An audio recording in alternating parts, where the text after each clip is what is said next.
دے دوستان ذی وقار، آج حضرت اقبال جب اس امت کا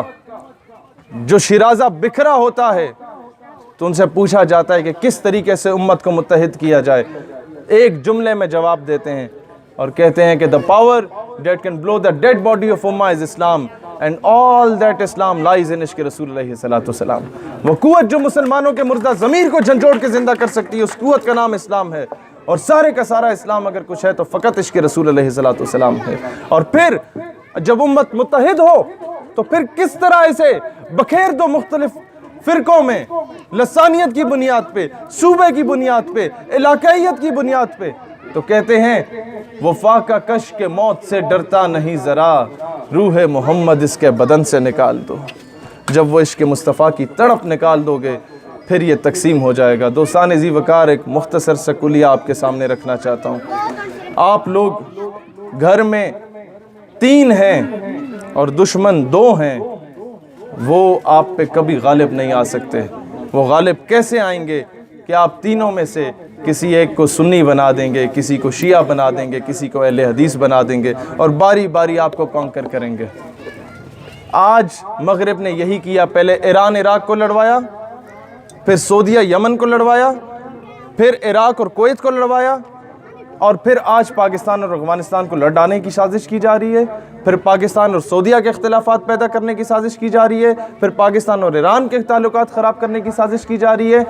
آج کوئی ڈیفنس اینالسٹ، یہ جو نام نہاد بیٹھے ہوتے ہیں، یہ میرے بھائی بہتر جانتے ہیں کہ میڈیا پہ کسی نے آج تک امریکہ کے بارے میں کوئی الٹی بات نہیں کی، لیکن افغانستان کے بارے میں ہمیشہ باتیں کی جا رہی ہیں، ایران کے بارے میں ہمیشہ باتیں کی جا رہی ہیں، سعودی اور ترکی کے بارے میں باتیں کی جا رہی ہیں۔ آج یہ تہیہ کر کے اٹھیں گے کہ ہم کبھی ایسی جنگ کا حصہ نہیں بنیں گے جہاں پر 2 مسلمان بھائیوں کو لڑوانے کی بات کی جائے۔ آج ہم نے پرائی جنگوں میں 80,000 شہادتیں دیں، آج جب کشمیر کا معاملہ آتا ہے تو ہم خاموش بیٹھے ہوئے ہیں۔ آج کشمیر کا معاملہ آتا ہے تو ہمیں یہ بڑی بڑی ہستیاں میڈیا پہ آکے کہتی ہیں اسلام امن کا درس دیتا ہے۔ جناب، اسلام کہتا ہے ایک شخص کا قتل پوری انسانیت کا قتل ہے، ایک شخص کی جان بچانا پوری انسانیت کی جان بچانا ہے، لیکن اسلام کبھی یہ نہیں کہتا کہ ماں بہن بیٹی کی عزت کو سری نگر میں پامال کیا جا رہا اور تم چوڑیاں پہن کے بیٹھ جاؤ۔ نہ، اسلام یہاں پر پھر غیرت کا درس دیتا ہے۔ پھر اسلام محمد بن قاسم کو 17 سال کی عمر میں ایک بہن کے خط لکھنے پر سندھ روانہ کر دیتا ہے۔ پھر اسلام طارق بن زیاد کو کشتیوں میں سوار کر کے پھر کشتیوں کو جلا دیتا ہے کہ طارق بن زیاد اب جا چکے ہو ظلم کو مٹانے تو واپس کا رخ نہ کرنا۔ یہ اسلام ہے، یہ وہ غیرت کا درس ہے جو کہ معذرت کے ساتھ ہمارے تعلیمی نصاب سے نکال دیا گیا۔ جب 6ٹھی کلاس کے بچے کو یہ بڑے بڑے اسکولوں میں یہ پڑھایا جائے کہ جناب قوم کی بیٹی جو ہے وہ سنڈریلا کی مانند ہے، وہ اپنے شہزادے کے ساتھ بھاگ جاتی ہے ماں باپ سے چھپ کے، تو قوم کی بیٹی نے پھر سیدنا ام عمارہ تو نہیں بننا،